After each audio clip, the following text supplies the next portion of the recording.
The Battle of Britain is about to begin.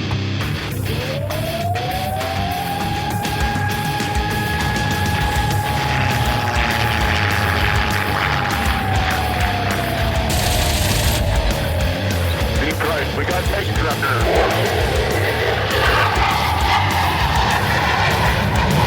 Let's follow a range on Detroit. I'm coming around that on the target right now. I've got a couple of these right in front of me. I'm going out for it. Right, I got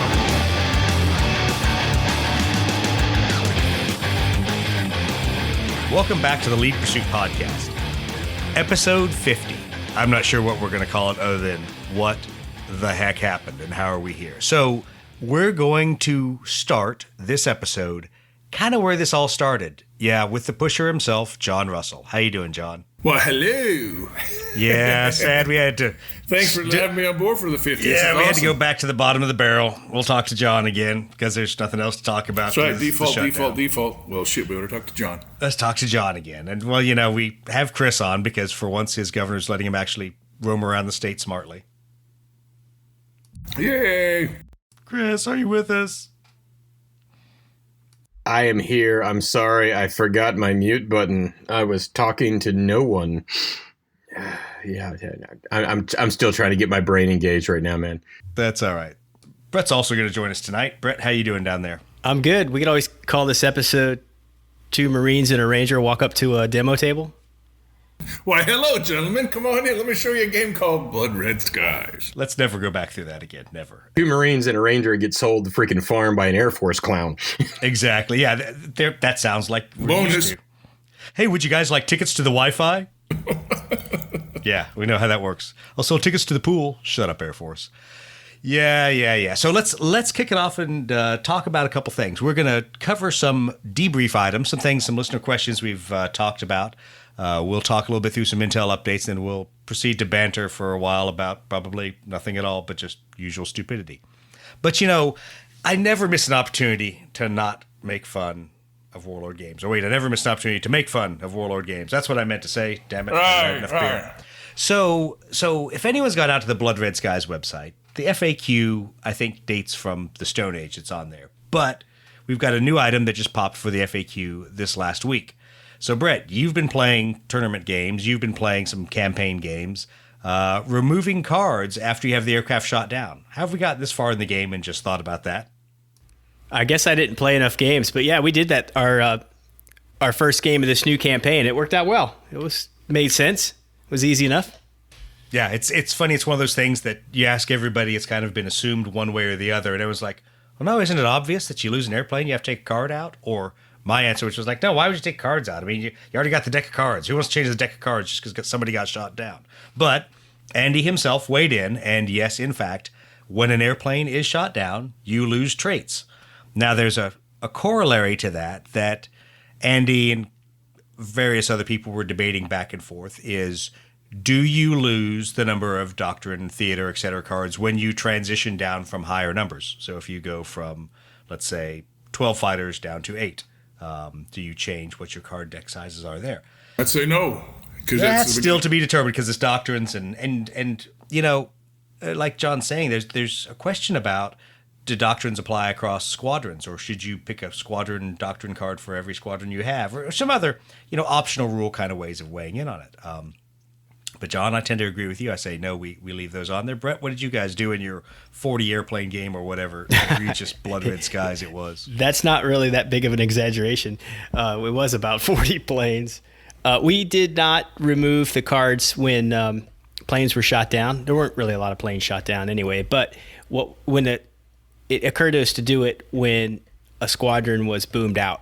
So that's when we reshuffled the deck and pulled out trait cards and stuff and just left trait cards for the remaining aircraft on the table at that point. So we probably should have removed some cards a little bit before then as some fighters were shot down, but that, you know, just growing pains. That's fine. Just create your own optional rules, whatever. It's Burger King around here apparently. Just have it your way. No big deal. We're not too worried. We just kind of forgot. Yeah, well, and to be honest, once again, I just kind of assumed, always playing small games, I'm like, nah, you don't do it. There's not that many guys shot down. Not a big deal. Yeah, whatever. Okay, so Andy's weighed in. We know how we should be playing the game now. Let's see if we have an FAQ come out to cover that soon. Hopefully we will, as tournament season is continuing rapidly apace. We won't talk about the flight line because I don't think anyone in here except, well, John Russell has accomplished any hobbying, and we don't want to talk to John Russell about his hobbying. John, what have you done? We're going to talk to you anyway. Well, I got the Victory at Sea stuff all squared away. Then I was out on Victory at Sea. Oh, yeah. Fun. We'll talk about that later. Yeah, we will. I know we will. We had Gathering of Eagles, which was really fun, and then I got back from that and had to basically wash clothes and get in a plane. We went out to the new opening of our store out there in Randolph, New Jersey, the Mythico Studios and Warlord Games Studio store, and that was a lot of fun. Got that all squared away and finished up.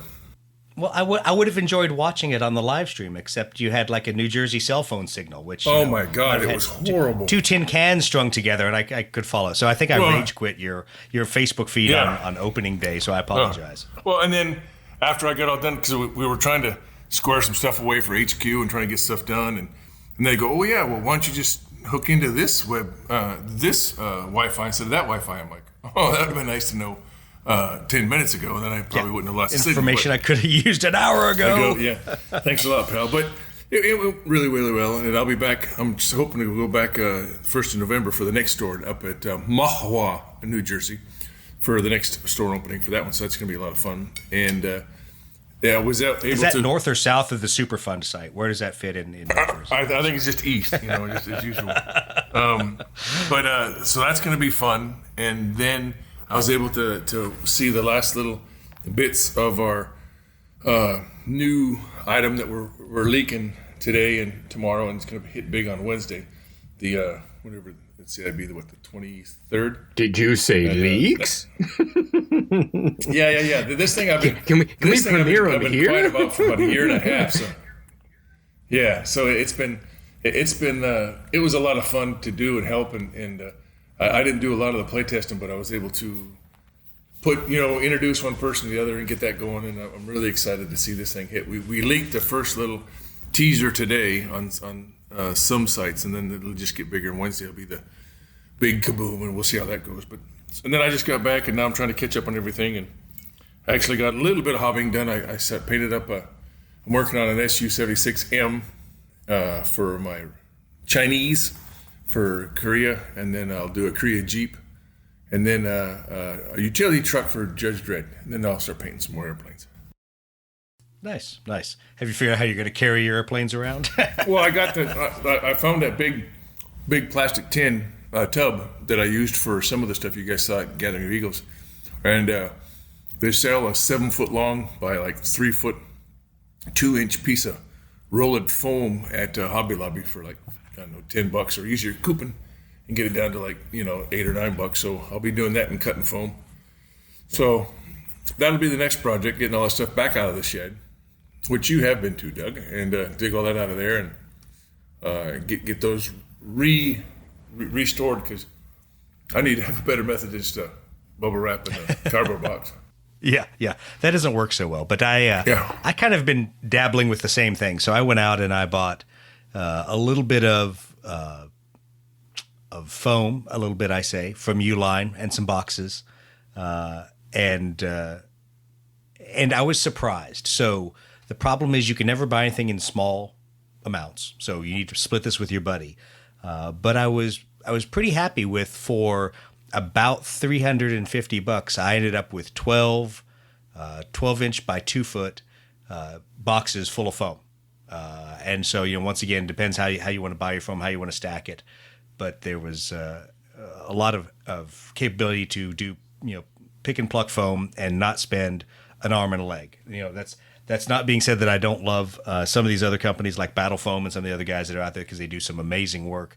If I have hundreds of miniatures to put away, I cannot afford to buy their stuff. So I needed to buy something else for my 40K and my Rogue Trader collection.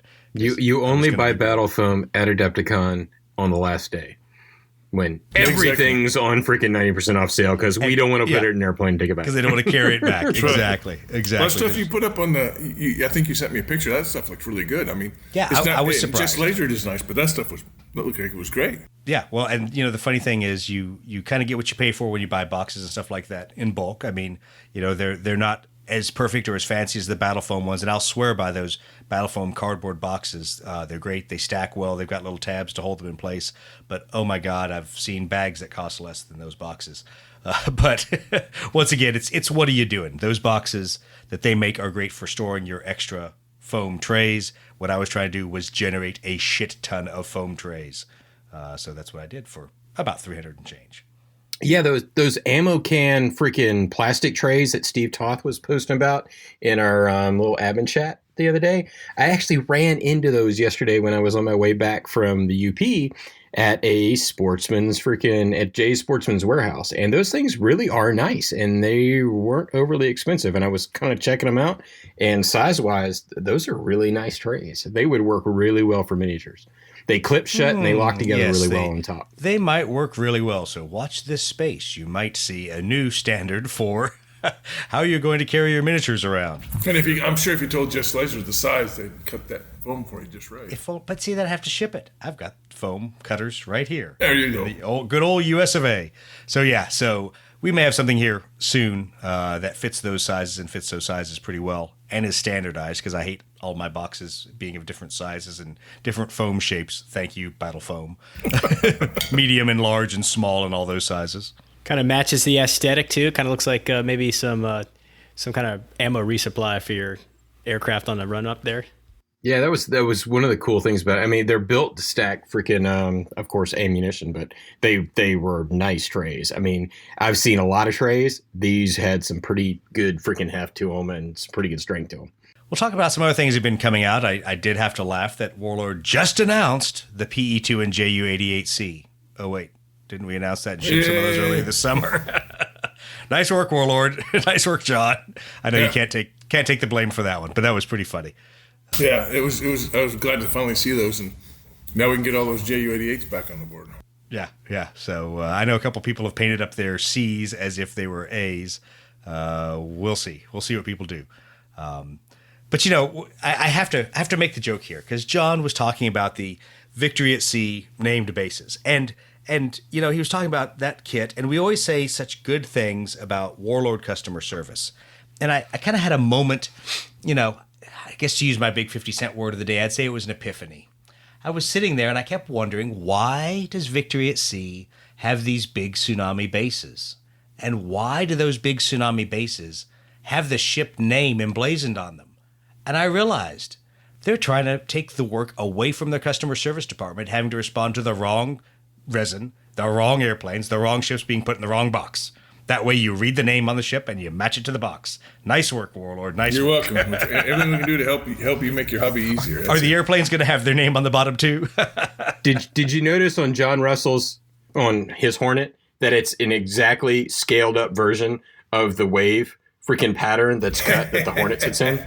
I mean, that was some. I mean, it was like he was out there with calipers. Like, yeah, I've just got to upsize exactly the way they did these. That was impressive. Yeah, it was good. It took a lot of work. Trust me, a lot of work. Well, we appreciate that.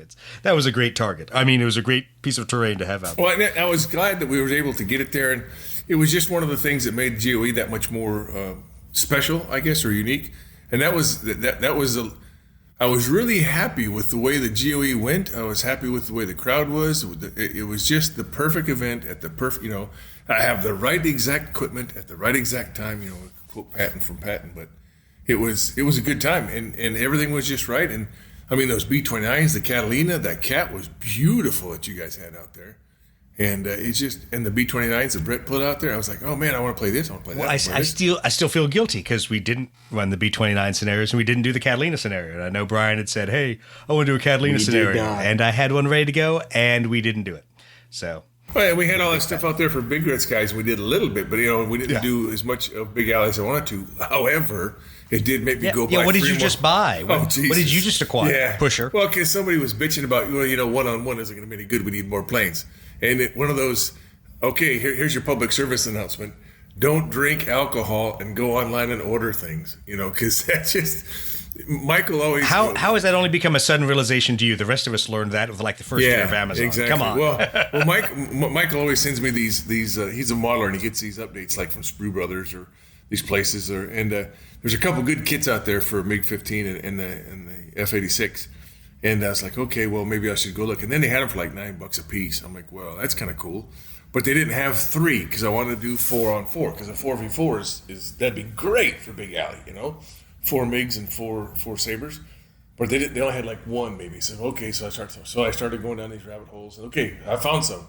And then I said, well, now I need to do decals. So then I started looking at decals, and it just, oh man, about an hour and a half later, it was only $100 though when it was all said and done. I got 6 different sets of decals for the F-86s and 6 different sets of decals for the MiG-15s. And what was really neat, and I think I sent it to Doug, was there's a little synopsis of that aircraft and who it was and where it was. And I was hoping to get 4 from the Force Fighter Wing, but ended up, I don't think I have enough decals, so I'll just do 2 from the 4th and 2 from the 51st, which is cool because that's the wing that was in Korea when I was there. So I'll have 2. Is that 1954? I'm just kidding. Yeah, well, yeah. Right after. Right after the ceasefire is when you were there? It was horrible, man. A lot of mud. And it was, so I'll have 2 from 51st and 2 from the 4th, and then I'll have 4 MiGs. And of course, you look at those decals and you look at the write-ups, and the decals are for North Koreans, Chinese, and Russians, and they can correlate and all. And it's just, I was like, well, this is going to be kind of cool just to talk about it when we're playing on the board. But then they had 3 of those MiGs were in that camouflage pattern. One was that polka dot kind of pattern. I'm like, oh man, that'd be kind of cool to paint. Oh crap, here we go. Yeah. I'm so glad you've gone down this hobby rabbit hole. It makes me feel all warm inside. Yeah, exactly. Yeah, I'm now the pusher. Exactly. I've been pushed. Yeah. I feel so happy. Mission accomplished. Yes. Yeah, but I think it's gonna be great because I mean, it everybody walked over to that table. We had all, we had the Corsair and the Zero, and then we had, of course, the Hurricane and the Spitfire and the HE-111 and the ME-109s. And then we had the V1s, so you could chase a V1 if you wanted to. And then we had right. Big Alley. And it was a lot of, again, it was just, everything was just, it was great. The people who helped us there, all the staff there at the Hilton were great and accommodating, and the people were great, and the little chat sessions outside by the fireplace were phenomenal, and being able to bring our own booze and food in was great. I don't know what you guys did. Apparently you guys played war games. I sat outside and drank booze the whole time. Yeah, that's right. Now, the next place, we're looking, and we've told everybody, just because we did it in Indianapolis doesn't mean we can't do it someplace else. Like the old game, open days of old from Games Workshop, there was one in Los Angeles, and then one in Dallas, and one in Chicago, and one in Baltimore, and one in Atlanta. At the peak there was 5, I think, and then there was one up in Canada. So there's no reason why we maybe can't look around. And of course, people are suggesting maybe the one nearby your place, the 8th Air Force's place is only like a half an hour from you, which is brilliant. So we'll see. But it's going to be a lot of fun, I think, just watching how this develops and where it goes from here. Because, it was a lot of fun. It was awesome. And let me be honest, I'm looking for people to take this and run this wherever they want without me.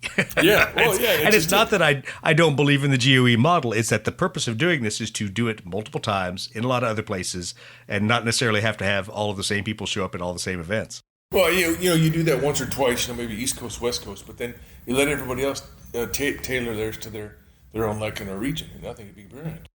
I would say it's genius is what it is. Yes. No. Genius. Wiley just E. happy. Coyote, genius. Exactly. Super genius. Yeah, no, I'm just glad that after all of this time and effort, we got to actually do one in person, which is good, which kind of brings me back to the first part of this whole episode. Brett, Chris, was that anywhere in the plans when we were driving back from Adepticon? Because I certainly don't remember it. No, I if you had asked me if we were going to go from a conversation in the car on the way home to an event in a year, which, it was just a little bit over a year, and we'd be at 50 podcasts in a year. We're like broaching on like Aya Horace and some other freaking pretty major podcasts. I think pretty much numbers. My summary of the drive home was, screw that John Russell guy. Now I've got all these boxes of airplanes I got to build. That's right. Yeah, this has taken a few branches and sequels, I think, since. Yeah, this hasn't exactly gone the ways that I was assuming it would, which is kind of funny, which is good in some ways. It's gone just the way it's supposed to, Doug. Oh, I don't know about that, but yeah. So it just has the way been John planned it. Well, that's exactly that jackass. Yeah, yeah. So Find somebody with a lot of money. Check 1. Find somebody who's willing to get on the find friggin' 3 dumbasses with a lot of who's money. willing to advertise my drugs for me. Check 2. Yeah, exactly. That's right. And they play airplanes, and they used to fly them. Check. Yeah, Oh, it's exactly. gonna be perfect.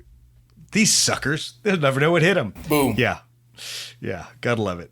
Well, looking back the 50 episodes, it's kind of a little humorous to me, and we'll talk a lot more about it here in the next segment.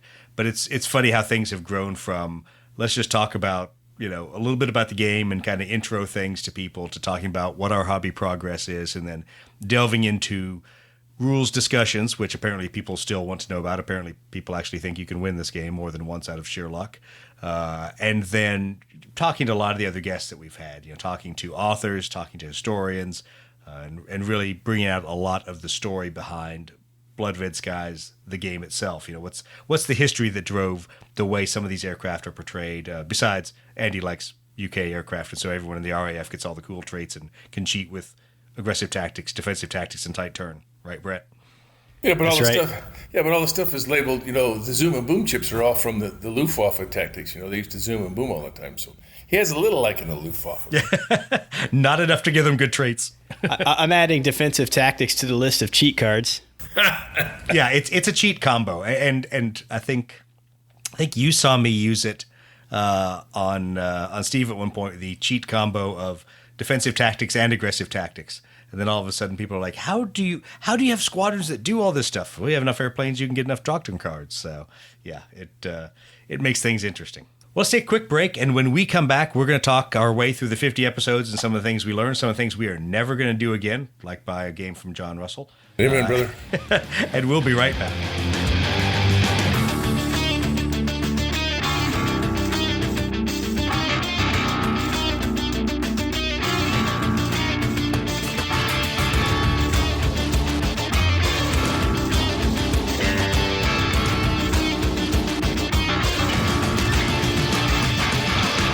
And we're back. So talking about 50 episodes of the Lead Pursuit podcast. How do we end up in the Lead Pursuit podcast, Brett? Whose good idea was it? Pizza. Yeah.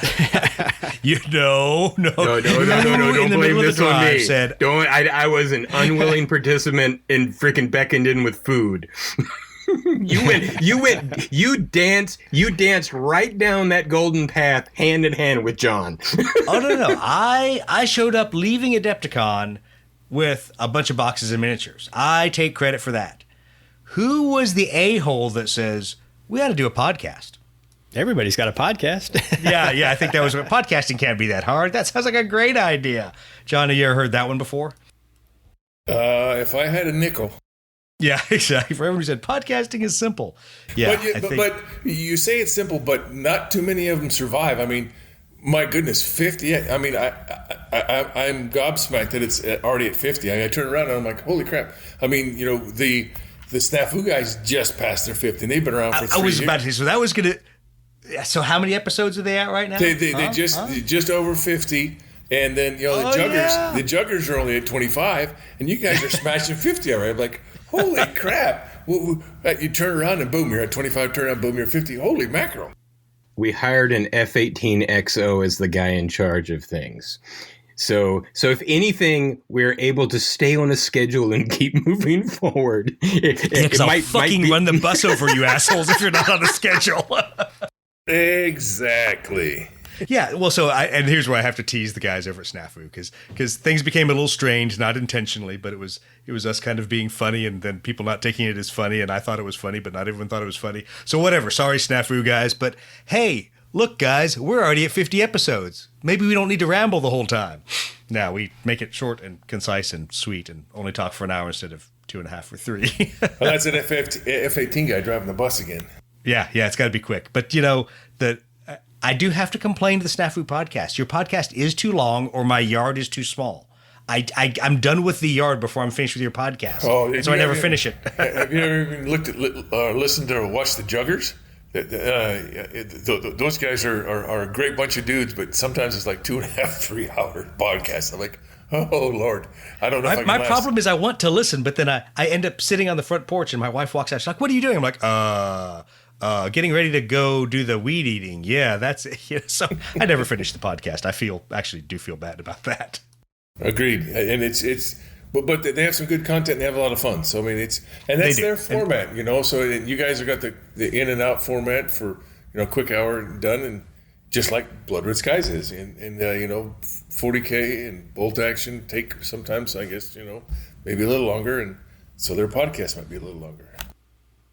Well, it's not us. It's all the people that are playing and talking about this game and asking questions and posting interesting things on Ready Room that give us something to talk about. Yeah, people stop asking questions and stop playing this damn game so I can shut this podcast down and get my life back. No. Yeah. And Ken's been doing a pretty good job out there, with the Ready Room, and there's been a lot of stuff on there lately, and it's just phenomenal. And you guys are doing that other little, secret squirrel project that I think is going to be a lot of fun someday if we ever get it off the ground. And if stuff ever gets shipped here and we can get it off the ground. Exactly. Oh, well, that should be arriving this week. If you're talking about what we talked about at GOE, that should be arriving this week. Yes. So, and of course, then we've got that project going to go, and then we've got the Skies Over some Southeast Asia kind of stuff going too. So. Yep. Oh, let's not talk about that one. That was 2.5 hours I'll never get back today with more playtesting. So if you ever say, hey, I want to help somebody by playtesting, go outside, smash yourself in the head with a rolling pin, and you will have had about the same experience. No, and that's what's so funny too, Doug, is Rick Priestley put up a thing about some of his playtesting that they were doing for Gates of Antares. And he put a picture up of what they were doing, and it had a couple weird-looking figures and pieces of paper for terrain, and people just about lost their freaking minds. Like, oh my God, you can't play that way. When you're doing play tests, that's exactly how you have to play, because there's no miniatures, there's no buildings. You got to come up with something.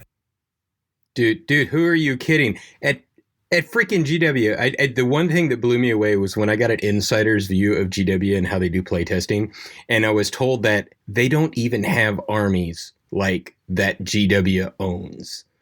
Like, the playtesters had to bring their own armies and had to build their own proxy models to playtest Horus Heresy games. And this is like a leather-bound edition that's $120 when you pick it up.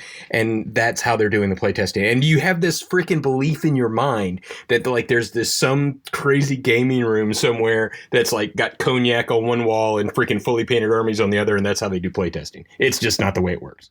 Well, that's John's house, but we'll talk about that later. Yeah, exactly. Well, the funny part, if we're going to dwell on playtesting, I mean, the great thing is you can absolutely cheat, as we did today, and change the rules in the middle of the playtesting session because it was so bad by turn 3. We're like, this is the most unfun, unexciting, boring game ever. Well, that's when you do it, though. And that's when you do it so that the people don't experience that. And, maybe back...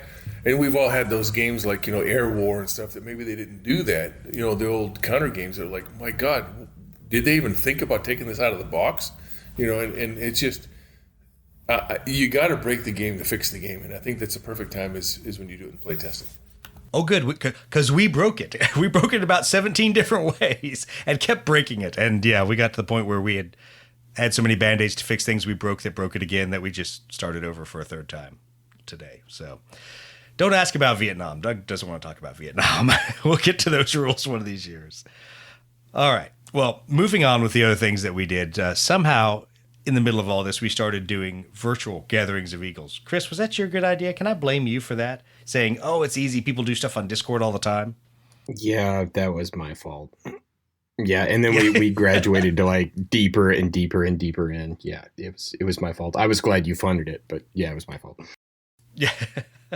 Well, doing Discord has been fun, and I know it's been infrequent that we've been on there playing games and doing stuff like that. But then we've also, kind of leveraged that when we do our in-person gatherings, because that way we can bring in everyone who didn't travel, everyone who couldn't make it, and at least get some of the streaming video, hopefully without the choppiness of other streaming videos we have. I've actually haven't gone back and looked at the videos that we've recorded. They could have been terrible. I don't know. I mean, Discord's got its uses, but the more you do podcasting, the more you see it. It's all about production value. And you can tell those podcasts where somebody walks in and they've got no crap a studio set up. They're doing everything that they've got to do. Everybody knows how to sync their mics. And I mean, Independent Character, perfect example. I mean, but those guys, they're throwing tons of money in it. And that's the big thing with the podcasting game is how do you get your feet wet and kind of work your way into it and still have it sound professional? Because there are some podcasts out there, they have the best intentions in the world. They're great guys. Their banter's good, but their production value is so low that you cannot understand what is being said on the podcast. Which kind of goes back to last weekend when I said, John, you forgot your headset. Go away. Headsets, blew that up. I was over. I just couldn't get it in my luggage. I was like, Joe, I want to take this with me. I could put it around my neck. I don't want to run through the airport doing the OJ. But it's like I should have, because we could have knocked this out there and while I was out there in New Jersey. That was my fault. And I appreciate you guys for accommodating me. It's just kind of funny because I've become a stickler for audio quality simply because I'm usually the guy that's editing. Every once in a while, Chris helps out and carries the load when I drop the ball and does some of the editing. But I've gotten to the point where I've just become snobbish about it. I'm like, no, I don't want to take the hours to remove all that background noise. Dude, it's tough when you first start doing audio editing and you realize what it really takes to put a quality product together and noise reduction and bringing levels up and balancing levels across freaking 4 feeds. It's a whole new ball game. I mean, podcasting is just, everybody says, oh, it's easy. No, it's not easy. And it's not just everybody get a microphone and let's make a podcast. It is very easy to put out a shit product that nobody's going to listen to after 2 episodes. Yeah, and that's what was kind of interesting. Was it, I don't know if it was the last episode or the one before that. I mean, not episode, a copy of War Games Illustrated. They had a whole section towards the back of the magazine about how to do a quality podcast and how to do a quality video product. And there was like about 10 or 15 major points and, sub points. And I'm like, wow, they really went into this. And I think for all those people out there who want to maybe do something like this, they need to maybe go pick up that magazine and read those articles. Because you can, like Chris said, you can put out a product, but nobody's going to listen to it. Well, the other funny thing is I think there's sometimes selfish motives to doing the podcast, doing the unboxing videos and everything, because people are like, all right, this will be easy. I'll go out there, I'll do all this content. People will send me equipment for free. I say as my last purchase from DVG Games just arrived today. So yes, the Kickstarter for Thunderbolt Apache Leader. Yeah, it wasn't free. I paid for it. So yes, podcasters still have to buy their own games every once in a while. It also helps to have 2 guys that are into audio, video, and freaking everything else and have freaking piles of equipment laying around that they want to mess with anyway, and more excuses to buy more equipment. Right, Doug? Yeah, thanks. It becomes that self-licking ice cream cone. But and like you said earlier, Chris, if you want to do a quality podcast, you got to have your shit squared away right away. Because if you want to get that free stuff that Doug's talking about, and you want to get the stuff from companies, you got to be shit hot. I mean, look at Wapple's stuff. Wapple and Kathy, James and Kathy Wapple kill at 90 minutes. Look how much they crank out in no time at all. Yeah, that dude is, because I don't interact much with them on my Facebook feed, but I just see the progress made day to day on all the projects and everything. I'm like, they're literally living in their studios. So. Well, they have their house has 5 studios. I always say that on my side of the house. I mean, I look at freaking Aya Horace as the gold standard. Those guys, their banter, everything is freaking spot on. They know their freaking hobby. They can talk for 3 hours. They can do a freaking hell. They've got 3 different podcasts going on one podcast now, and everybody's still downloading them because it's interesting to listen to. But there's also this level of freaking quality that is across the board with those guys. I mean, yeah, they sound like a bunch of jackasses from freaking Australia, but everything they put out sounds good. It's freaking funny. It's something you want to listen to, and you tune in again and again. And if you don't have all of those things working at one time, people aren't going to tune in. It's just not going to happen. And it was cool to freaking meet those guys a couple of years ago at freaking Adepticon. Yeah, you're a little dabbling with podcasting. All of a sudden, I end up running a separate podcast, and you were just like a guest on your buddy's podcast. I was a guest on my buddy's podcast. Then I freaking got into another podcast. And like I said, we ran into the same problems with that podcast because the guys that were on it were a great group of guys, but they just tried to turn it into a Ramblecast, which turned into kind of local humor, and it just went on and on and on. And you'd sit down to do a podcast, and you'd be staring at your computer, and you're like 3.5 hours in, and you're like,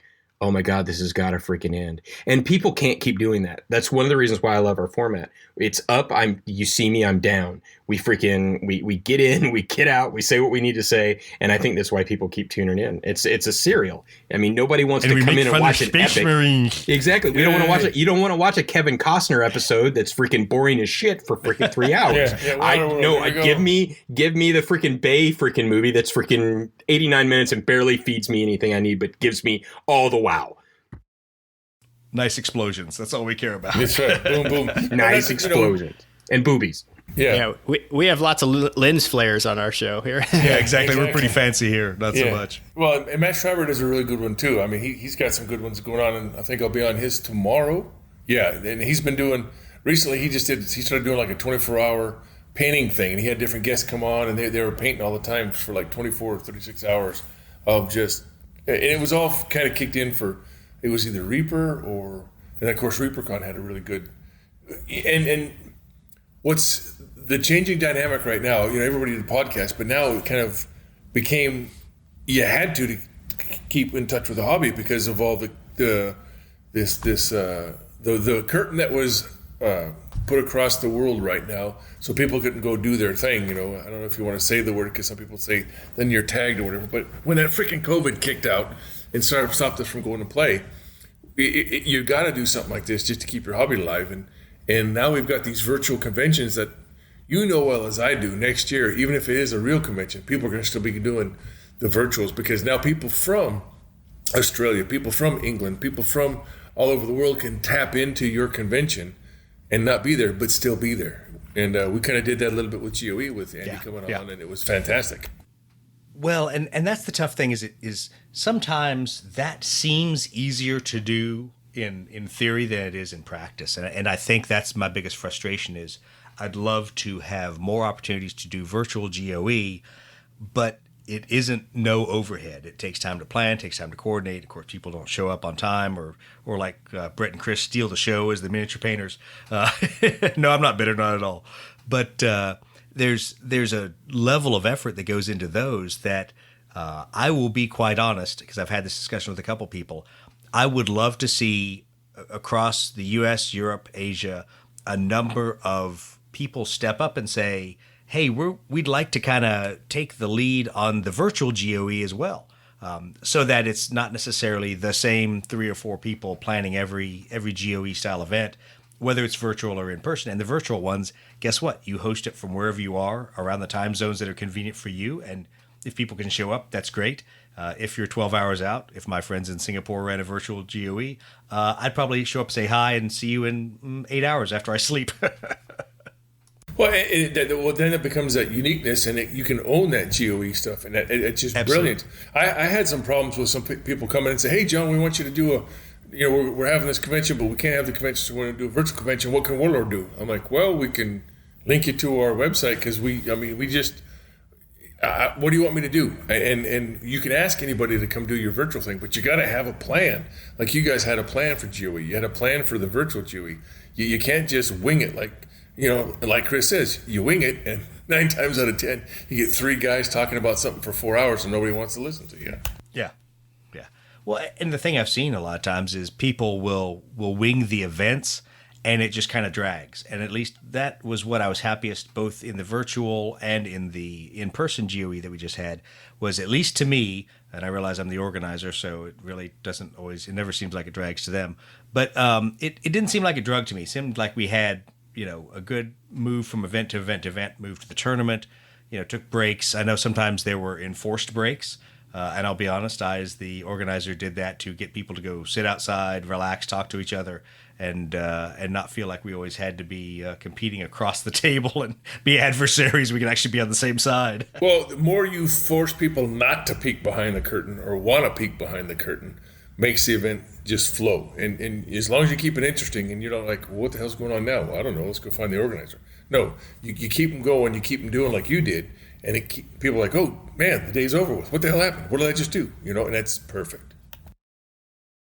Yeah, I think that's the toughest thing of those short events like we had, where really it was 2 full days because it was a day and a half. It was half days on either end and a full day in the middle.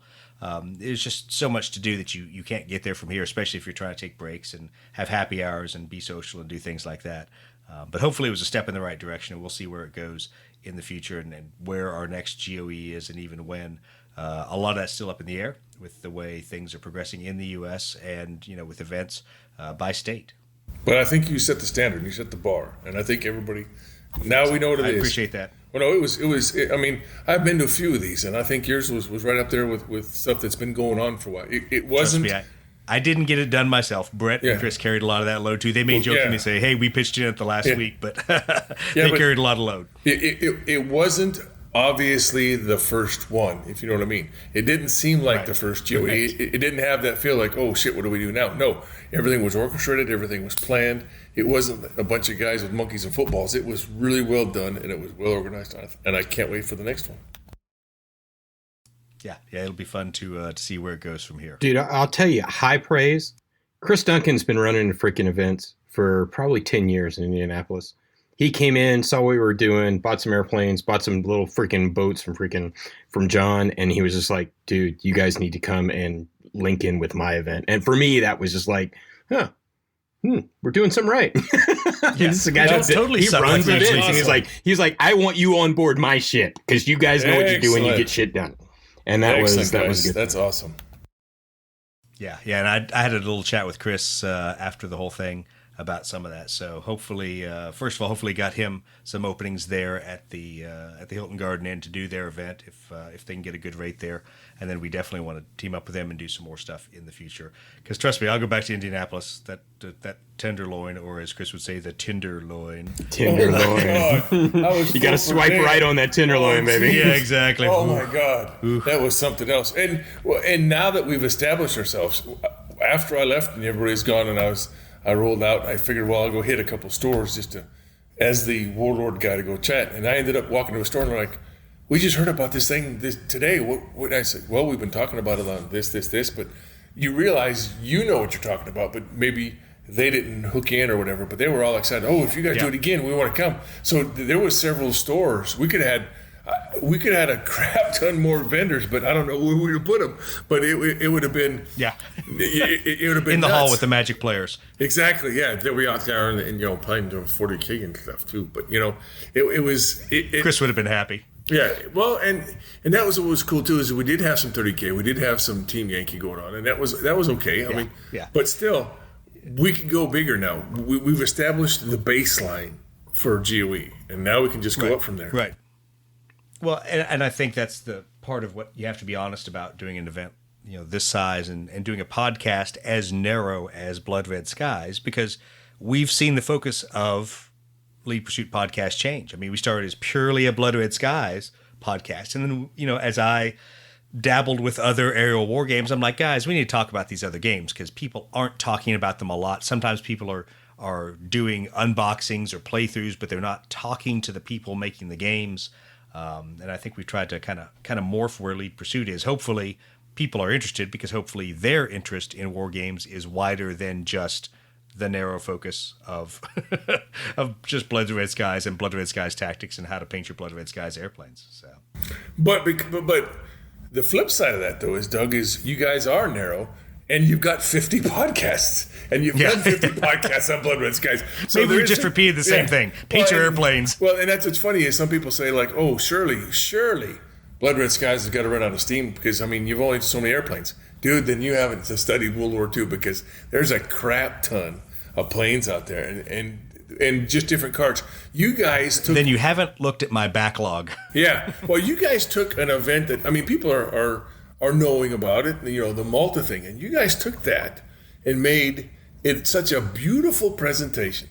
The map is gorgeous. The models that Brett painted up. Once again, I take no credit. Not my bad idea. There's somebody in this podcast who owns that terrible idea. Well, but you guys knocked that thing out of the park, and you showed people if you've got a desire, you got a thing that you really want to scratch that itch, you can do it. And here's how you do it: you go look at the podcast guys and their Malta table, and you look at the airplanes and the cards and the doc. Oh my freaking God! You could box that son of a bitch up and sell it on the shelf, and people would buy that motherfucker. That just You should see the scenarios that are made for that. There's a whole book worth Which we of still scenarios. haven't released. Yeah. Yeah, I know. That's why I laugh about this project. Is this project started as something that was so darn easy. Hey, we'll just write a couple scenarios. We'll do some historical research, and then that turned into Brett living like with his nose stuck in every book about Malta for probably a couple months. But then it became, well, we really need to do a map because nobody else's map covers the area we want and the scale we want and the scope of the battle we want, and so all of a sudden we've now gone down this road. And thank God we at least played on the Malta maps a couple times In during GOE. Yeah. In Sevastopol. We were in Sevastopol, but it looked a lot like Malta, didn't it? It looked strangely much like Valletta Harbor. Yeah. But, the funny thing is we still have so much more we just want to do with Malta. So where I initially was concerned that, well, every 6 months we're going to be changing concepts and moving between various battles. Eventually we're going to exhaust everything. Holy crap, we've barely even hit Malta. And I know we did it once in a virtual GOE with 4 players, 5 players. So there's, a lot more legs for Malta coming out. I guess that means I should mention the fact that the Lead Pursuit Malta table will be available for Tabletop Sim here shortly. Excellent. So all the models and everything are ready for that, and the cards, that will be coming out. So if you play Tabletop Sim, play Blood Red Skies and that, you'll be able to play the Malta scenarios with some new models, a bunch of the cards, and everything that we used during the virtual GOE. Well, I got to give you guys credit. I busted out laughing out loud when it came up on the computer. But when the Victory at Sea release of the Convoy we just released a week or Yeah. 2 ago, I wouldn't have known if it would have been you guys. But I'm looking at Victory Ship, Liberty Ship, USS Ohio. Motherfucker, there it is right there. Now we've got a ship that we can use for Malta. That's the USS Ohio. There it is. Yeah, it's funny how all that works out. So once again, it's all your fault. You're We'll welcome. bring it back to You're that. welcome. Jackass. Maybe I should have asked for a demo of Gates of Antares instead. Maybe that Well, would I've got have this worked other out game I better. can show you, but no. Yeah, It's no like thanks. Mitch Reed. Poor Mitch Reed. Every time I see him, I end up selling him a game. You motherfucker, don't come by me. No, here. Yeah, let me- exactly. Just stop coming by. Yeah. Well, actually, it's kind of like DVG games lately. So as yeah. I've been working my way through the Leader series, and now they're doing Spruance Leader for ships, for Cold War naval actions, and of course Zero Leader. The Kickstarter for that just closed out.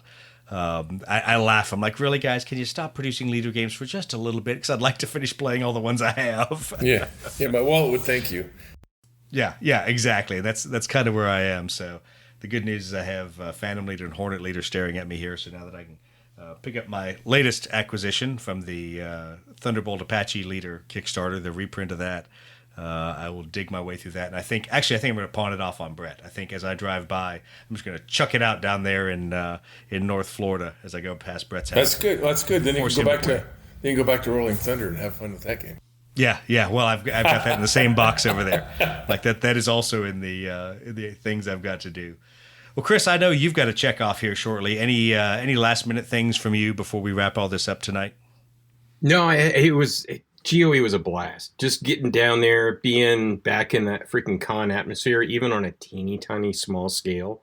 If you have the ability in your area to do it, try it. Get some people out of their freaking houses, get together, put a mask on. I'm not aware of anybody that was sick, not that I'm checking, but I mean, you can interact, you can be a human being, and you can have a lot of fun.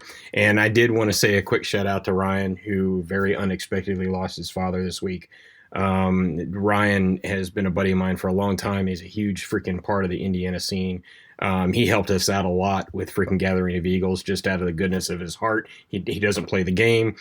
He doesn't even play 30K anymore, and he was on his terrain for that. He was on his terrain for Battletech and everything else. And I just want to give a quick shout out to Ryan. Sorry you lost your dad, buddy. We all love you. Thanks for everything you did for us at GOE, and we really appreciate it. Yeah, it was great meeting Ryan at GOE. He was a stand-up dude. He came over, chatted a lot. In fact, I got an order in the system for him. And Dude, yeah, he is. Sorry, Ryan. He was is awesome. Dude, you will not meet a guy with a freaking bigger freaking heart. I met him at an event. He was on the Radio Free ESPN podcast. I went up, I heard his voice. I walked up and I went like a freaking fanboy. Are you Ryan Kimmel? He was like, yeah, you want to play a game? And freaking and ever since then it's been bear hugs, and I go down to his place, at least 3 times a year to India to freaking play games and shoot guns. Yeah, he's just a great freaking human being, man. The place he talked about where he's playing is like, that's on my bucket list now. I need to. You got to go to the Battle Barn. You've got to go to the Battle Barn. Yeah, he's got freaking like 20 freaking. There's like 20 freaking terrain printers going there. Freaking, he's got like 8 table. It is insane what he has built down there, and everybody in the Indianapolis area is using it. They're doing events down there, and it's just on private property. And he just wants the community to be engaged and everybody get together and have a good time. He's just an awesome dude. That's right. Good guy, Ryan. Yep. Sorry to hear your loss. Yep. Absolutely. So Ryan's been a good friend for a long time, and obviously looking forward to Adepticon if it goes next year, which hopefully it will go.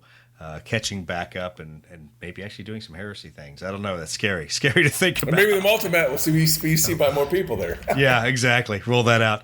I am looking forward to larger events. I guess from what I've heard, and this is all rumor control out here, Crucible in Orlando is going to go next year, so that may go in the April time frame. Obviously, Coastal Con in Beaufort's going to go again, so we probably will do something there. There are rumblings of some other Georgia events and things that dates are shifting and plans are shifting. But it sounds like there might be some 2021 events that are. Well, there's still Automoires is still kicking around for Lake Geneva. Yeah. So how's the schedule for that? Does it look like it's going to go? The last no-go date will be the 28th of September. That's when they're waiting for. So far, everything's a go. My heart's langur. I've got the code. They set it over radio. That means the DDA landing is happening.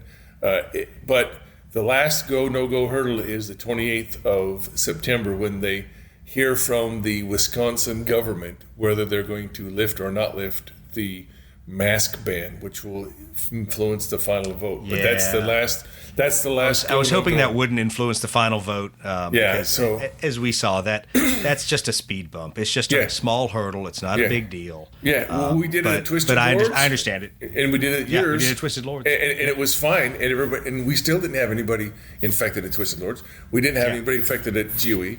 It works, folks. It can do it. And they're doing the same thing we did at Twisted Lords. So I really hope that Kevin Kabai and the boys can pull it off. And I'm looking forward to going up there. And we'll be at Lake Geneva that first weekend in October, as long as we get that final no-go from the 28th of September. If you can shop at Walmart, you can roll dice.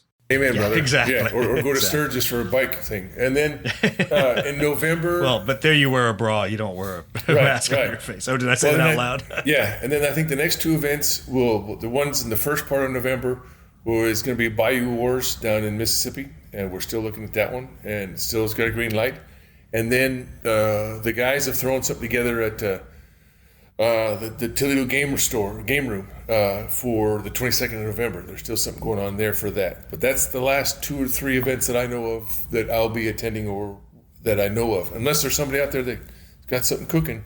And like Chris said, here, yea, verily, and ditto. Don't try to do the couple thousand people. That's just crazy. But a couple hundred, do it. You'll be surprised and how much fun you had, and everybody wants to chuck dice.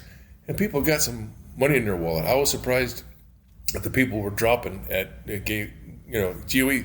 People were dropping some coin, and they did it at TLC and they did it at GOE. We had a little pent up frustration. We haven't been able to buy stuff in person. Yeah. So it was a great time, and it doesn't take a lot. Probably a lot less effort to do a podcast than a podcast to set up a convention of a couple hundred. And you can maybe a one-day event like Coastal Con or a Friday night, Saturday thing, early Sunday morning like GOE. It can be done, people. And it just get a couple of your friends and do it, and you'll be surprised at the results. I was going to say, they were throwing money at you faster than at a medical school student in Phoenix City, Alabama. Amen, brother. Or a stripper at Vegas. It was nuts. I didn't say stripper. I would never say stripper. Those girls are putting themselves through school. They're hard work. That's right. All right.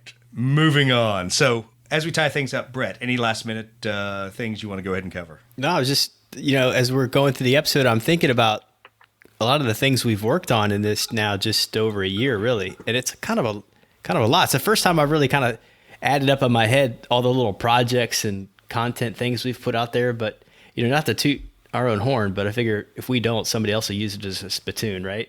But you think exactly. It kind of all started with like the Malta stuff and all the, and folks don't even know about this stuff, but like there's a whole book of Malta scenarios that we could drop that was kind of our start. The Malta mat, the Malta ace cards, right? It was a bunch of for stuff everybody like who that. showed up to GOE, they got the ace cards in person. Beautiful. Yeah.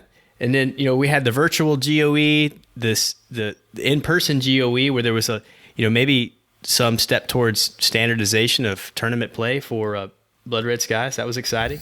Amen. Yeah, I got the Vietnam playtesting thing that you've been a big part of.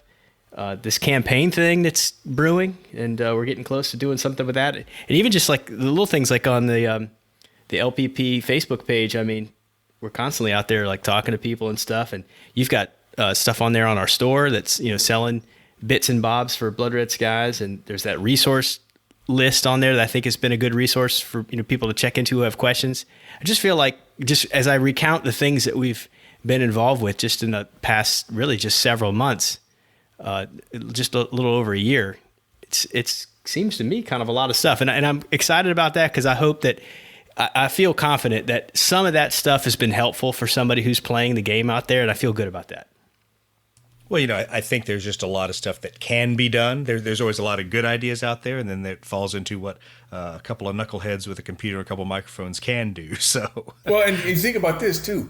A year ago, when you came up to my stall and you ended up buying this stuff, who knew that now you guys would have the relationship that you do have with Andy Chambers? I mean, you think about that too, and yeah, you can fanboy all day, but Andy is approachable, and maybe for all those listeners out there, if there's that game that you really like, maybe reach out to the game developer and make your own podcast like these knuckleheads did, and go up to 50 in a year and a half, and boom, you can do your thing. I mean, there's people out there that like to play, that River Horse game, My Little Pony.